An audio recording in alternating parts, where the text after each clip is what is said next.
बिस्मिल्लाहिर्रहमानिर्रहीम। अस्सलाम वालेकुम। कैसे मेरे तमाम देखने वाले आई होप कि सब खैरियत से होंगे। तो जी हमेशा की तरह कुछ ऐसी टिप्स लेकर हाज़िर हुई हूँ जिनसे मुझे तो बहुत ज़्यादा फ़ायदा मिलता है और मैं अपने काम को बड़ी आसानी से कर पाती हूँ। और अगर आप भी चाहते हैं कि आपका काम भी आसान हो जाए तो वीडियो को पूरा देखा करें।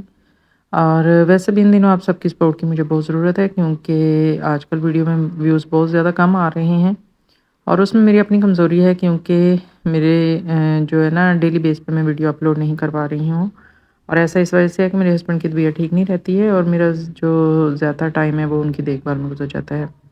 तो बस ये सूरत-ए-हाल में आप सबसे एक तो दुआ की रिक्वेस्ट है कि उनके लिए दुआ कर दिया करें, और दूसरा आपकी सपोर्ट की ज़रूरत है। इंशाल्लाह रेगुलर वीडियोज़ जो है वो जल्द ही अपलोड किया करूँगी। तो बढ़ते हैं जी आज की वीडियो की तरफ। और जैसा कि यहाँ पे आप देख रहे हैं कि ये एक कढ़ाई है जो कि बहुत ज़्यादा बुरी तरह से जल चुकी है, तो इसकी मैं सफाई करने लगी थी, सोचा आप लोगों के साथ भी शेयर कर दूँ। मैं ऑलरेडी इसमें पानी गर्म कर चुकी थी। अगर आपके साथ भी कोई ऐसी सिचुएशन पैदा हो जाए कि कोई बर्तन जल जाए, तो उसको रगड़ने मांजने से पहले जो है ना उसमें पानी डाल के तो उसको चूल्हे पे चढ़ा दिया करें।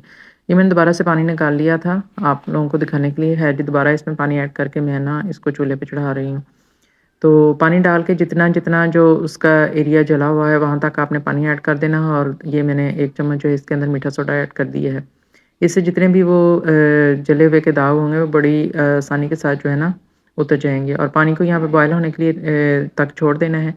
और यहाँ पे जी ये मैं अब इस पानी को स्ट्रेन कर लूँगी, और उसके लिए सिंक के अंदर स्ट्रेनर मैंने रख लिया ताकि वो जितना भी जला हुआ मवाद है वो सिंक के अंदर जाके उसकी ब्लॉकेज के बायस ना बने। तो ये देखें, ये जितना भी जला हुआ मटीरियल था वो मैंने सारा निकाल लिया, और इस तरह से पानी बॉयल करने से जो भी आपके बर्तन के अंदर पेंदे के साथ जितना भी जला हुआ मवाद है वो बड़ी आसानी के साथ जो है ना उतर जाता है। हमें ज़्यादा मेहनत नहीं करनी पड़ती, रगड़ना नहीं पड़ता। जिस तरह से हम बर्तन को बाहर से धोने के लिए हमें मांजना पड़ता है, तो अगर अंदर से इस तरह से जल जाए तो पानी को बॉयल करके हम अपने बर्तन को ये देखें बिल्कुल चमका सकते हैं बहुत ही कम मिनट में।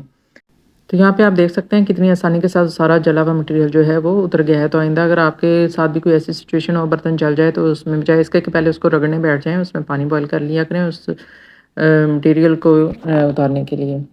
तो नेक्स्ट टिप में जी यहाँ पे अमूमन क्या होता है कि इस तरह से बाज़ औक़ात हम आटा जो है फ्रिज में रख देते हैं, अगर वो गूँथते वक़्त भी थोड़ा हार्ड हो जाए और ऊपर से फ्रिज में रख दें तो वो बहुत ज़्यादा सख्त हो जाता है और रोटी बनाना बहुत मुश्किल हो जाता है। और ख़ास तौर पे मेरे लिए तो इन दिनों बहुत ये प्रॉब्लम मुझे फ़ेस करना पड़ रही है, क्योंकि जैसा कि आप जानते हैं लास्ट डेज़ में मेरे बाजू की हड्डी फ्रैक्चर हो गई थी, तो अभी भी वो पेन नहीं गया है। तो उस सूरत-ए-हाल में मुझे आटा बहुत सॉफ्ट चाहिए होता है रोटी बनाने के लिए, तो जब हम फ्रिज में रख देते हैं रात का आटा बचा हुआ हो तो वो थोड़ा हार्ड होता है, तो मैं इसको नरम कैसे करूँगी? इसको 2 तरीके हैं। एक तो अगर ये जैसे कि हम वैसे ही अगर बाहर रख दें थोड़ी देर तो नरम हो जाएगा, लेकिन जैसे कि सर्दी का मौसम है थोड़ी ये टाइम लगता है, या गर्म पानी के अंदर जो है ना इस बर्तन को रख दें और स्टीम से भी नरम हो जाता है।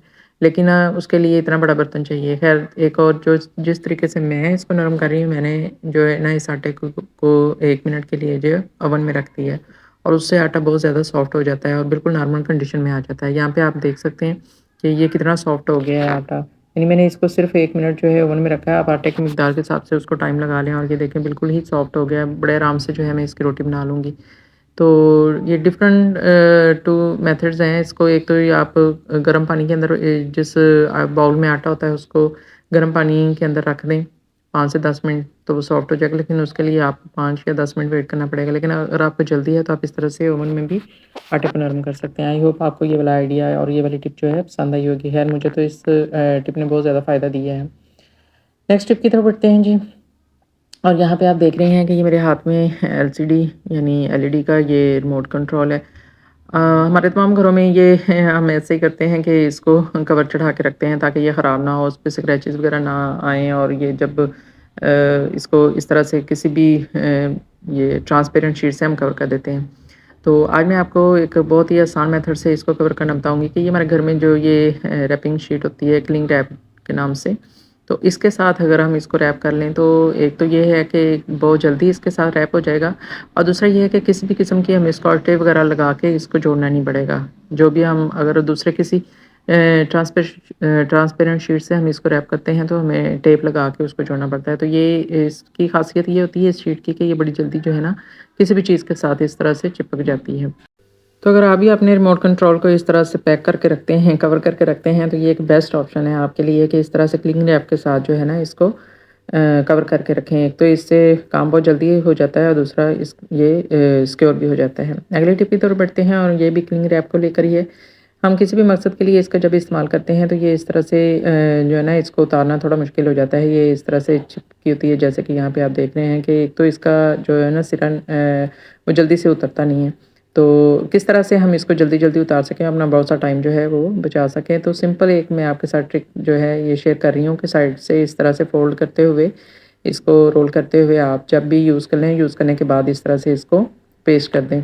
और जब दोबारा आपने यूज़ करना होगा तो आप ईज़िली जो है ना जहाँ से ये रैप होगा ईज़िली वहाँ से पकड़ के इसको खोल सकते हैं। तो छोटी-सी एक टिप थी, सोचा आपके साथ जो है ना वो शेयर कर दूँ। उम्मीद है कि आपको ये वाली टिप छोटी-सी है लेकिन बहुत ही मुफ़ीद और कारगर टिप है, तो आपको ये यकीनन जो है ना अच्छी लगी होगी। अगली टिप की तरफ बढ़ते हैं। अमूमन हमारे घरों में क्या होता है, अक्सर हम कुछ ऐसा सालन बना लेते हैं या तो वो थोड़ा पकने में ठीक तरह से पकता नहीं है और बच्चों को पसंद नहीं आता है या बच्चे वैसे पसंद नहीं करते हैं और बहुत सारा सालन इस तरह से बच जाता है। तो अब हम जैसे कि ये आप देख रहे हैं, मैंने आलू गोभी थी, तो शायद उस टेस्ट की बनी नहीं थी, थोड़ी गल गई थी, बच्चे इसको खाना पसंद नहीं कर रहे थे, तो मैं इसको वेस्ट नहीं कर सकती थी, तो लेकिन मैंने बच्चों को ही खिलानी है किसी भी और फॉर्म में। तो अब मैं इसके साथ क्या करूँगी, मैं इसको थोड़ा-सा नई लुक दे दूँगी। तो मैं इस सारे सालन को अच्छे से मैश कर लूँगी। इस तरह से कोई भी सालन बच जाए, वो दाल का हो, कोई भी हो, यानी खुश्क सालन इस तरह से, आलू गोभी का हो, आलू मेथी, जो भी जिस तरह हमारे सर्दियों में काफ़ी सब्जियाँ इस तरह की होती हैं। तो अगर इस तरह से बहुत सारा सालन बन जाए तो मैं क्या करती हूँ कि उसको थोड़ी-सी इस तरह से जो है ना उसको चेंज कर लेती हूँ और उसको रोटी के अंदर जो है ना लगा के तो बच्चों को दे देती हूँ। इस तरह से वो सालन वेस्ट भी नहीं होता है और वो जो है ना यूज़ में भी आ जाता है। तो ये मैंने इसमें तमाम मसाला जात थोड़े से मज़ीद ऐड कर दिए थे, धनिया और जो है सब्ज़ मिर्चें, यानी सब्ज़ मसाला जात, पुदीना वगैरह डाल के, तो मैंने जैसे आलू की पीठी बनाते हैं, सेम वैसी ही इसकी पीठी तैयार कर ली थी। और अब मैं इस तमाम मटीरियल को जो है रोटी में लगा के तो यूज़ कर लूँगी। बच्चे खा नहीं रहे थे कि नहीं जी हमें इसका टेस्ट अच्छा नहीं लग रहा है, तो अब इतना सारा सालन था, मैं इसको वेस्ट नहीं कर सकती थी, तो ये बेस्ट ऑप्शन होती है कि आप इसको थोड़ी-सी अल्टरनेशन इसकी करके इसमें, यानी तमाम मसाला जात मज़ीद ऐड करके, तो आलू वाली रोटी की तरह, पराठे की तरह जो है ना इसकी ये किसी भी सालन की आप इस तरह से रोटी बना सकते हैं और रोटी के अंदर लगा के बच्चों को दे सकते हैं। इस तरह से उसका टेस्ट भी बहुत अच्छा बनता है और बच्चे बड़े शौक से जो है ना वो इस तरह की बनी हुई रोटी को खाना भी पसंद करते हैं। तो बहुत सी बहनें जो हैं वो इसी तरह करती होंगी, लेकिन जो नहीं कर पाती हैं उनके लिए ये एक टिप थी कि आइंदा अगर उनके साथ भी ऐसा कोई मसला हो जाए कि इस तरह से बहुत सारा कोई सालन बच जाए, तो आप उस सालन का इस्तेमाल जो है इस तरीके से कर सकते हैं। आई होप आपको ये वाला आइडिया जो है पसंद आया होगा। बढ़ते हैं जी अपनी अगली टिप की तरफ। और यहाँ पे जी ये मेरी बेटी की शर्ट थी जो उसकी शादी की है, तो वो ना इसको थोड़ा-सा ना लूज़ करना चाह रही थी, खुला करना चाह रही थी। अच्छा, ये मैंने इसको देड़ा है। अमूमन हम क्या करते हैं कि अंदर ये जो कपड़ा होता है उसको थोड़ा-सा लूज़ करके स्टिच कर देते हैं और उससे शर्ट को जो है ना थोड़ा-सा खुला कर लेते हैं। लेकिन मसला कहाँ पे आता है, जब अगर शर्ट का जो घेरा है उसको भी वो भी तंग हो और उसको भी खुला करना हो, तो वो कैसे करेंगे। यहाँ पे मैंने शर्ट को तो खोल लिया है, यहाँ पे तो मैं इसकी जो है ना अंदर से इसको निकाल लूँगी, खुला कर लूँगी।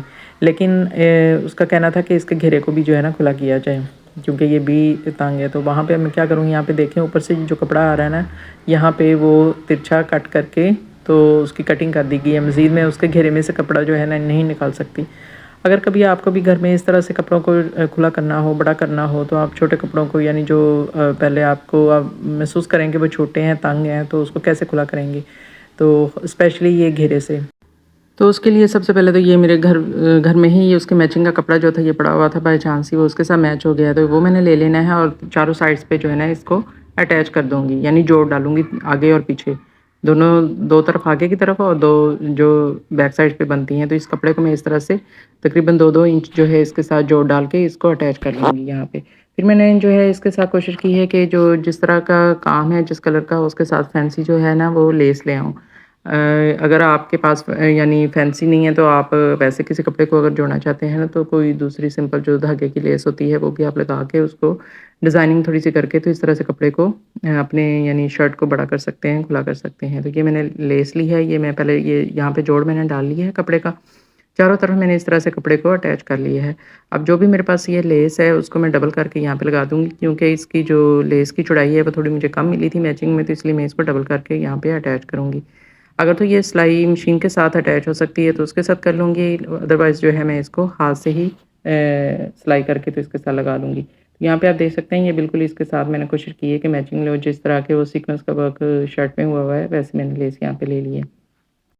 और इस तरह से जोड़ के ऊपर लेस लगाने का फ़ायदा ये होगा कि जितना भी जोड़ होगा ना वो लेस के अंदर जो है वो छुप जाएगा। तो यहाँ पे ये लेस मैंने अटैच कर लिया है और साइड्स पे फिर उसी तरह से जैसे पहले पाइपिंग हुई हुई थी वो मैंने पाइपिंग कर ली है। और यहाँ पे आप देख सकते हैं कि तकरीबन 1.5 इंच दोनों साइडों से, यानी टोटल ये 3-3 इंच जो है ना शर्ट का घेरा खुला हो गया है और इस तरह से साइड्स जो हैं ऊपर से वो भी खुली हो गई हैं। तो इस तरह से अगर कभी कोई प्रॉब्लम फेस करनी पड़े तो आप इस तरह से अपनी शर्ट को बड़ा कर सकते हैं, खुला कर सकते हैं। आई होप कि आपको ये वाली टिप या ट्रिक जो है पसंद आई होगी। तो ये थी जी मेरी आज की वीडियो, उम्मीद है आपको अच्छी लगी होगी। अच्छी लगी तो वीडियो को लाइक शेयर ज़रूर कर दिया करें और मुझे फुल सपोर्ट किया करें। कमेंट सेक्शन में भी अपनी राय का करके तय करें और जिन्होंने अभी तक मेरे चैनल को सब्सक्राइब नहीं किया, मेरे चैनल को सब्सक्राइब भी कर दिया करें।